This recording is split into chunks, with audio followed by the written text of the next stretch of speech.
Now, in the previous installment of the story, Karn learned that there are great threats to the entire plane of Dominaria that Malzra, otherwise known as Urza the Planeswalker, has set himself against. Now, Karn had been transported to a battlefield where humans had been contesting and conflicting, and he was absolutely horrified. He was certain that that was the sort of widespread destruction that Urza was against, and then he found out, nope, this is just the regular struggles of man, and really when it comes to the Phyrexian threat, it is of much wider scope and a much bigger problem. And Karn learns that firsthand in this installment, I should say, of the story. So, Karn is being sent back in time yet again. And as he is being sent back, he is thinking about a number of things. One of the things he's thinking about is how lonely the very beginning of the process is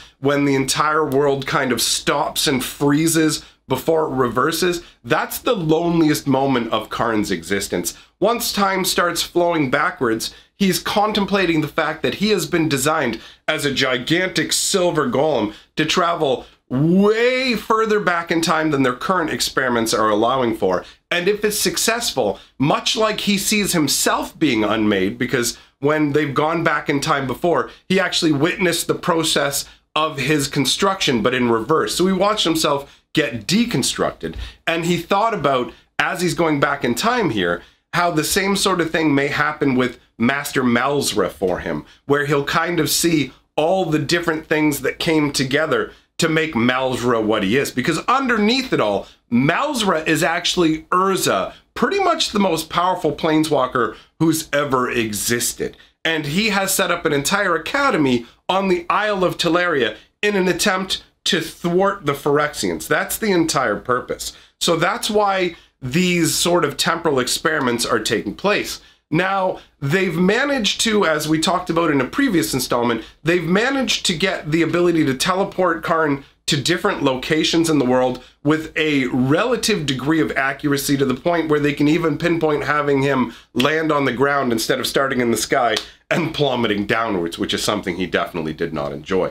So at this point, because they've figured out the locational aspect of time travel, they're more focused on the temporal concept of it. So for this particular experiment that they're engaged in, Karn has been instructed to essentially stay stationary until his frame is within an inch of melting, because the temporal stresses heat up Karn's frame. The further he goes back in time, the more heat damage this inflicts upon him. So basically, he needs to just stay in one spot, endure it for as long as possible before being recalled. So he is engaged in this sort of, I mean, you have to understand, this is a long time that he's being forced to stand here for. Any number of days, you know, however much time they're able to do, but roughly it's about 2 days is the max that they're going to make it. Now at the 22-hour mark, so Karn has been standing stationary, just ruminating with his own thoughts for almost a full day.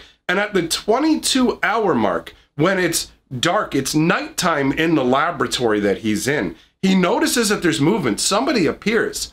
Now here's the thing, there could be a reason for other people to come to the laboratory. The school does have cleaners who come by. You know, you have your janitor staff, essentially, who will come by and clean things up. However, this individual isn't turning the lights on. And from the way they're moving, it appears to Karn that he can, like, this individual can see in the dark. So they don't need lights, and all the janitorial staff are humans. Humans can't see in the dark. What's going on here? And then he notices something far more troubling, that this individual is taking things out of their pockets and putting them down on the table, and he realizes that's where the power stones are located. And remember, this is reverse time. So if you see somebody reaching into their pockets and putting stuff on the table, that's in reverse. That means that there's somebody in the Tolarian Academy who is stealing power stones, some unknown element. Now Karn, at this point, he goes at first like he's going to trail after whoever this thief is, but then he remembers his instructions and that he has to stay absolutely stationary as part of the experiment. So true to the experiment, he basically notes it down in his mind as something to mention once the experience is over. but he stays where he is. And another 24 hours pass, pretty much at roughly the exact same time, but a day previously, because we're going in reverse, remember.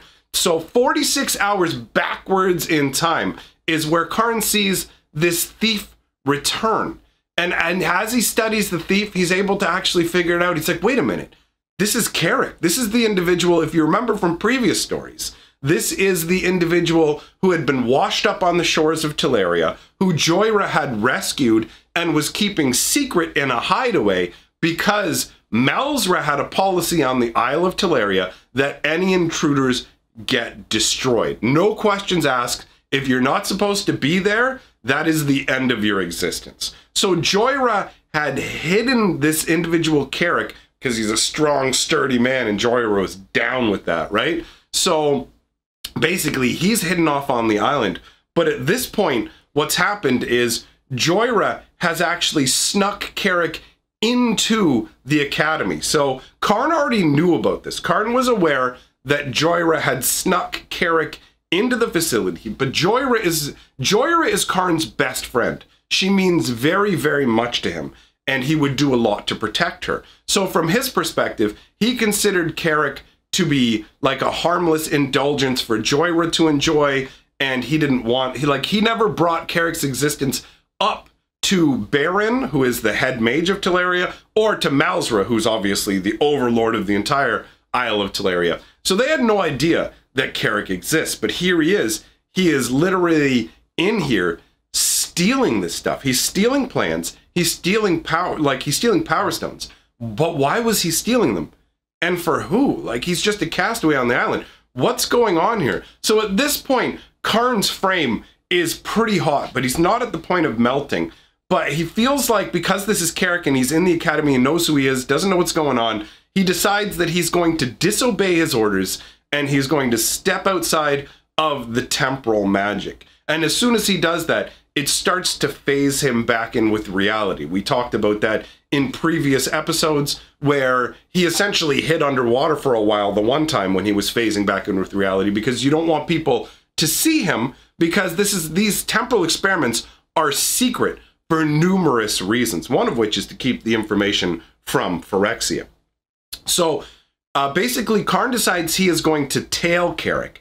He follows Carrick out through some hallways, down through the Hall of Artifact Creatures, which is a very unsettling place for Karn, because this is where all of Master Malzra's previous experiments, golems and things like that, are all on display. So for Karn, it's kind of like a mausoleum, and there's a part of him that's afraid he'll end up there. So think of it like almost the equivalent of a graveyard for Karn. So he's following Carrick through this location while also unnerved. Now Carrick slid off into the secret passage that Joyra had created in and out of the school, but Karn is a gigantic silver golem, so he could not follow Carrick through this passageway. However, Karn knows the school grounds very well. He needs to, as part of what he's doing. So he heads off in another pathway, trying to catch up with Carrick, right? So Karn ends up on top of the school's walls where the guards are and things like that.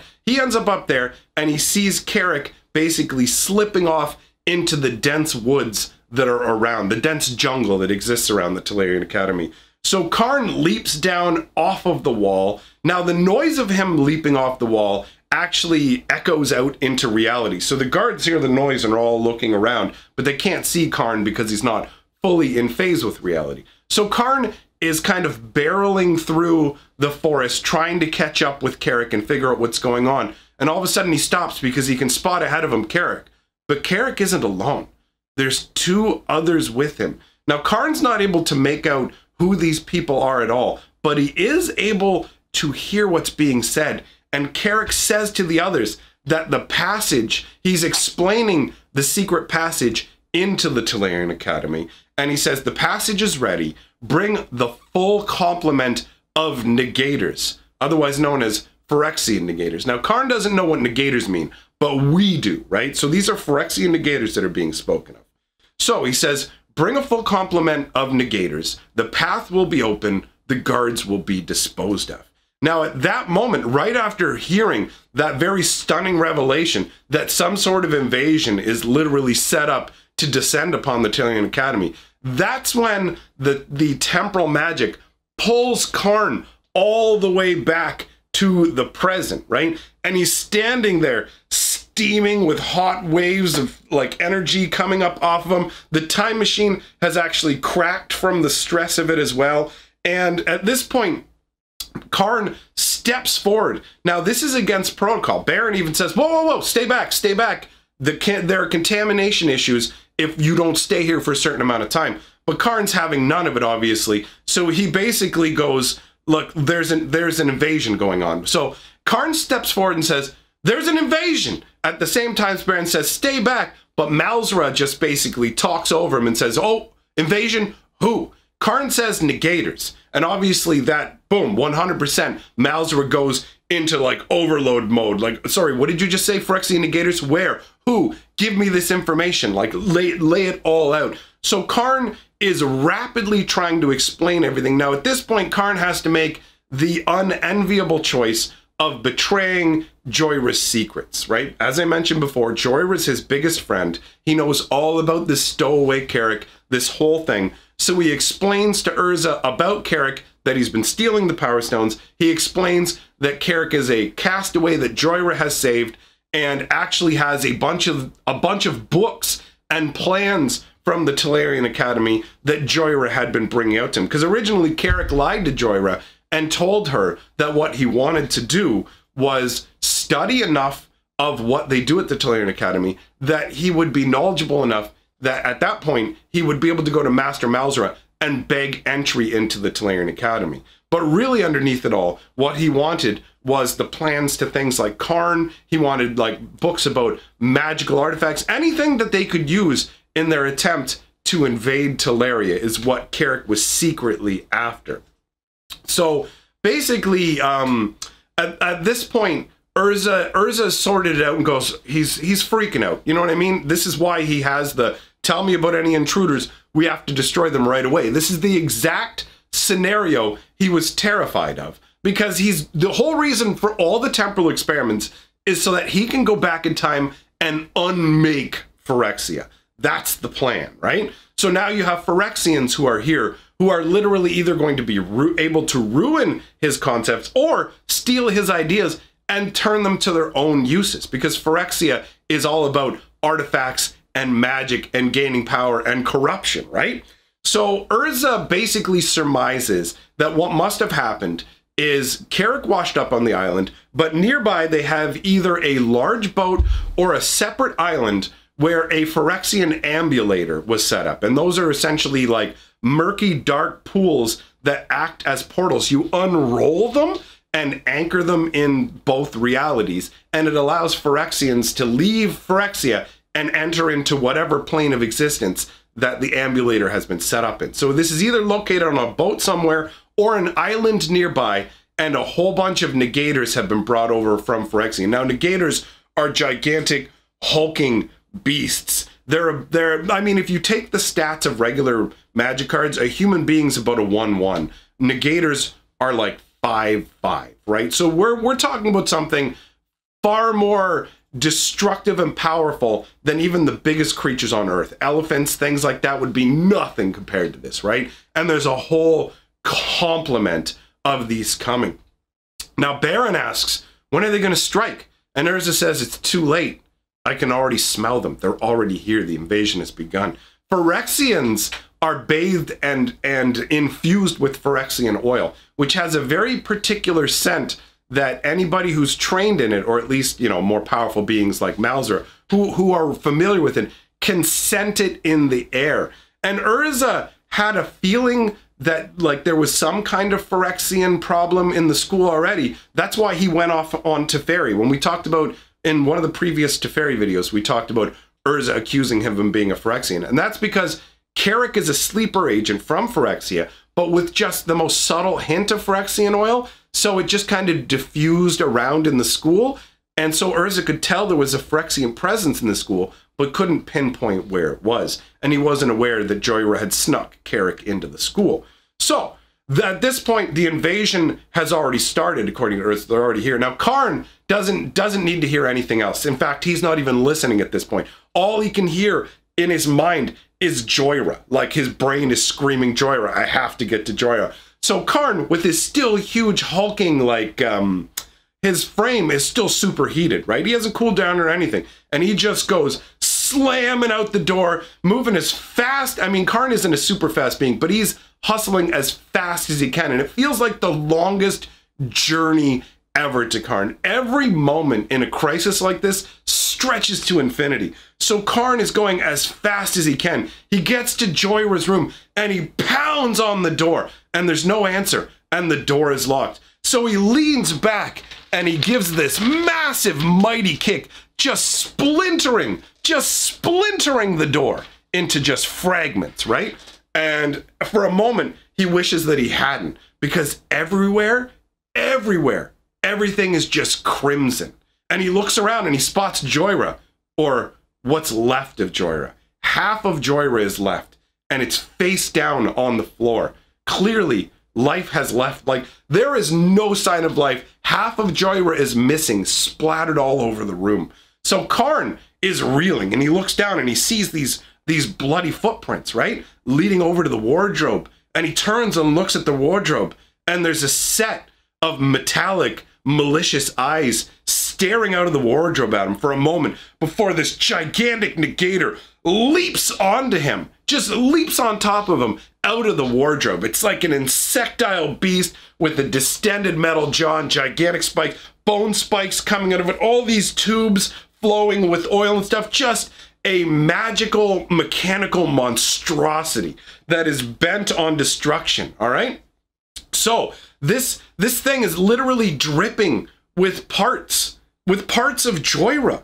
And then it turns to Karn and says, well, it doesn't turn to him. I mean, it's like grappling with him. And it says, disarm yourself and deactivate, you will be spared. Otherwise, you will be destroyed. Now, Karn at this point is just trying to swing at this beast, right? There's no way that he is going to back down. But the problem is Karn is a giant ponderous golem created for temporal travel, right? Whereas Phyrexian negators are meant to destroy. The negation in their name is to negate life. That's the whole point of them. They're made to destroy. And they are strong and giant, and also, sadly, they're very, very fast. So their movements are way more fluid compared to Karn. So Karn is trying to swing at this negator, but the negator just moves right, just slides right behind him. And here's where it gets really bad for Karn, because remember what I said about Carrick wanting to study everything he could? He had learned how Karn works. And so there is a catch at the back, at the base of what would be Karn's skull. There's a little catch that you can flip up. And when you do, you can actually flip Karn open and access all of his interior components, right? Because remember, he was designed for time travel, not for these type of altercations. So this negator has the inside information that has already been relayed to them by Carrick. So the negator knows about this clasp at the back of Karn's skull, and it fumbles with it for a moment, but manages to snap it open. Now Karn starts to freak out at this point, right? Because he knows that everything that makes him what he is inside of him at this point. So he starts to struggle and like shake the thing off like a beast, you know, like he's just trying to like rub it off on the wall, whatever he can think to do to get this negator off him. Karn is trying, but the negator manages to slide its hand down around the power stone that belongs to Karn and slightly like shift it upwards. And as soon as it moved a little, Karn's arms kind of fell to his side like he was half paralyzed. He could barely move. But luckily for him, the negator got distracted at the last moment by the necklace that he was wearing. We talked about this in previous episodes. The necklace, what is it? The Viashino metal necklace that Joyra had given him. The negator looks at it and he basically strokes his finger down along it and says, Thran. And in response, Karn summons up all of his will and somehow manages to move past the paralysis, bellowing out Joyra and just like just slamming this Phyrexian away from him, right? And at this point, like, Joyra's blood has spattered off the negator onto Karn, but it's like sizzling off of his frame. And Karn is pure rage. He starts slamming his fists into the negator. He grabs the necklace that Joyra had given him, and he drives it directly into the negator's head. Like, this is Thran metal, Viashino metal. It is really, really strong, much stronger than the Phyrexian's body. So he drives it into the skull of the negator, and the negator's shrieking or whatever. Karn throws the negator to the ground and just stomps down on its head, just rendering it to absolute mush, just completely obliterated, right? At this point, with the negator destroyed, all of the rage drains out of Karn, and he's just left feeling empty and sad, and in one way cursing the emotional cortex that makes him feel. Like, why can't he just be an unfeeling robot? So he's standing there staring down at what used to be Joyra, and he hears a voice from behind him saying, "They're everywhere. Baron's gone. Teferi's gone. We have to stop them." So Urza, getting a little ahead of myself. Karn turns around, and there's Malzra, fully armored up, and to Karn's eye, actually, seeing Malzra in his full battle regalia, there wasn't that much of a difference between him and the Phyrexians. So Malzra says, "We can undo this. We have to get to the time machine. I have to send you back. You have to destroy Carrick before the invasion starts. It's our only hope. We're going back to the lab. I will defend it till the last moment. It doesn't matter if we lose the entire academy. It doesn't matter if the time machine gets destroyed. It doesn't matter if you get melted into a puddle. We have to stop this from happening." Thus ends this installment of the Karn storyline. I hope you enjoyed it. This channel here does better when you like, comment, and subscribe. So if you're enjoying what I'm doing, do all that good stuff. If you really love what I'm doing and you want to see more lore, then go ahead and jump on my Patreon, because honestly, that is one of the biggest motivators that I have for creating more lore, is people specifically joining my Patreon because they want more lore. All right, so fan-funded channel, support it if you want to. Thanks for coming by, everybody.